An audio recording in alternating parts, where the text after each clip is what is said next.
ಏನೋ ನಮ್ಮ K T Gangadhar ಅವರು, ನಮ್ಮ ಹಿರಿಯ ರೈತ ನಾಯಕರು ಇವರೆಲ್ಲ ಕುಡ್ಕೊಂಡು ಏನೋ ಒಂದಿಷ್ಟು ದಿನ ಜೋರು ಮಾಡುವಂಥ ಜೊತೆಗೆ ಇದು ನಿರಂತರ ನಡೀಬೇಕು ಹೋರಾಟ. ಒಂದು ದಿನದಲ್ಲ, ಪ್ರತಿಯೊಂದು ಹಳ್ಳಿಯ ರೈತರಿಗೆ ಉಳಿದ ಬೆಳೆಯವರು ಸಹಿತ ರೈತರಿಗೆ ಅನುಕೂಲ ಆಗುವಂಥ ದಿಶೆಯಲ್ಲಿ ಅವ್ರಿಗೆ ಕನ್ವಿನ್ಸ್ ಮಾಡುವಂಥ ದಿಶೆ ಕೆಲಸ ನಡೀಬೇಕಾಗಿದೆ.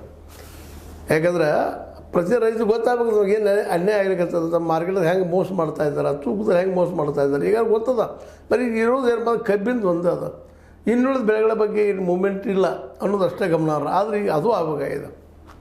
ಕಬ್ಬು ಒಂದಲ್ಲ ಇಲ್ಲಿ, ಅದು ಕಬ್ಬ ಒಂದು ಎಣ್ಣದ ಅದಕ್ಕೆ.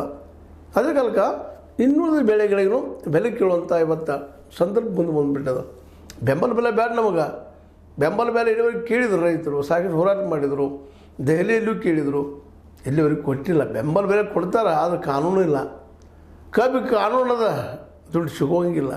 ಇದೆಲ್ಲ ಕಾರಣ ಏನಪ್ಪ ಅಂದ್ರೆ ರೈತರ ಮುಗ್ಧತೆ ಅಥವಾ ಅವರು ಕಲೀಲಾರದ ಅಶಿಕ್ಷಿತನ ಮತ್ತು ಒಂದಿಷ್ಟು ಒಳ್ಳೆಯ ಲೀಡರ್ಗಳು ಬರಬೇಕಾಗಿದೆ. ಲೀಡರ್ಗಳು ತಮ್ಮೊಳಗೆ ಲೀಡರ್ ಕಚ್ಚಾಡೋದಲ್ಲ, ನಾನು ನಾಯಕ ಅಂತಲ್ಲ, ಇಲ್ಲೇ ಪರಸ್ಪರ ಹೊಂದಾಣಿಕೆ ಮಗಳು ಹೋಗುವಂಥದ್ದು. ಇಲ್ಲಾಂದ್ರೆ ಇಲ್ಲಿ ಏನು ಲಾಬಿ ಇದಾವಲ್ಲ, ಶುಗರ್ ಲಾಬಿ ಐತಿ, ಇವತ್ತು ವ್ಯಾಪಾರಿ ಲಾಬಿ ಐತಿ, ಕಾರ್ಪೊರೇಟ್ ಲಾಬಿ ಐತಿ, ಬಂಡವಾಳಶಾಹಿಗಳ ಲಾಬಿ ಐತಿ. ಇದರಲ್ಲಿ ಎಷ್ಟು ಪರ್ಸೆಂಟ್ ಅದಾರ ಈ ದೇಶದೊಳಗೆ?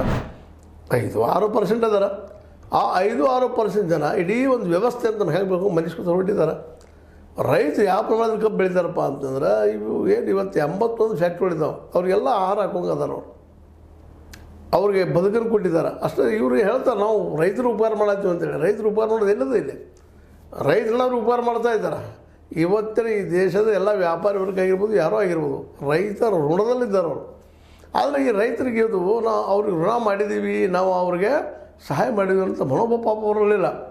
ಅವ್ರಲ್ಲಿರೋದು ಏನಪ್ಪ ಅಂದ್ರೆ, ಆಯ್ತಪ್ಪ ಅವ್ರು ಮಾಡಲಿ, ಕೊಟ್ಟಷ್ಟು ಕೊಡಲಿ ಅನ್ನುವಂಥದ್ದು. ಹೀಗಾಗಿ ನಮ್ಮ ಇಡೀ ರೈತ ಸಮುದಾಯ ಹಾನಿಯಿಂದ